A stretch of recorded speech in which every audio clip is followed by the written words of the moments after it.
যে রাজনৈতিক নোংরা খেলায় দিদি কংগ্রেস দল ভাঙলো, সেই একই খেলায় দিদির দল ভাঙছে বিজেপি। আমি অনেক আগেই বলেছিলাম যে দিদিকেও একদিন একই খেলার শিকার হতে হবে। হিস্ট্রি রিপিট ইটসেলফ বলবো না, বলবো পোয়েটিক জাস্টিস। এই বলে জেলা কংগ্রেস ভবনে তৃণমূল কংগ্রেসকে কটাক্ষ করে এক প্রেস বিবৃতি সারলেন বহরমপুর সাংসদ অধীর চৌধুরী। 42-42 যে সম্ভব নয়, সে কথাও বললেন তিনি।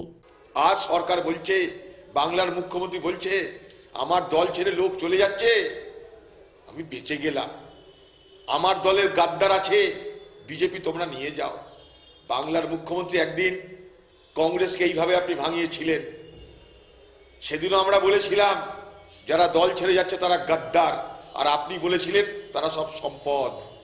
সেদিন আমি বলেছিলাম আজ যে মেডিসিন আপনি ব্যবহার করছেন আমাদের বিরুদ্ধে, একদিন আপনিও সেই ওষুধের শিকার হবেন, সেই একই পাপের শিকার হবেন।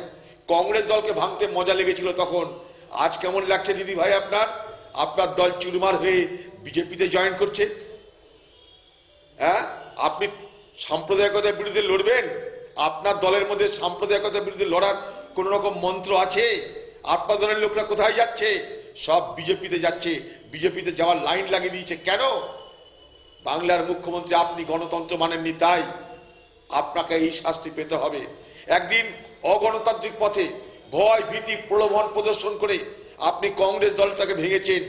আজ সেই কংগ্রেস দল ভেঙে আপনি মুর্শিদাবাদে প্রার্থী দিয়েছেন, আপনার নিজের দলের প্রার্থী জোটেনি।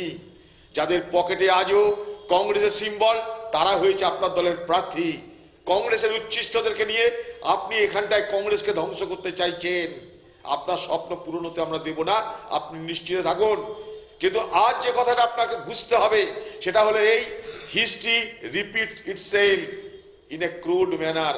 যে পদ্ধতি ব্যবহার করে আপনি কংগ্রেস দলকে ভেঙেছেন, সেই পদ্ধতি আজকে আপনার বিরুদ্ধে প্রয়োগ হচ্ছে। আজকে তাই বাংলার মুখ্যমন্ত্রী আপনি দিশেহারা, আর দিশেহারা হয়ে আপনি ভোট করতে নেমেছেন, নির্বাচন করতে নেমেছেন। তাই আপনার ভোটের ফল ভালো হবে না। 42-42 আশা করছেন আপনি? আপনাদের লোকরা যে 42-42, আমরা তার সঙ্গে শূন্য যোগ করে 420 বানিয়ে দেবো, আপনাকে চিন্তার কোনো কারণ নেই।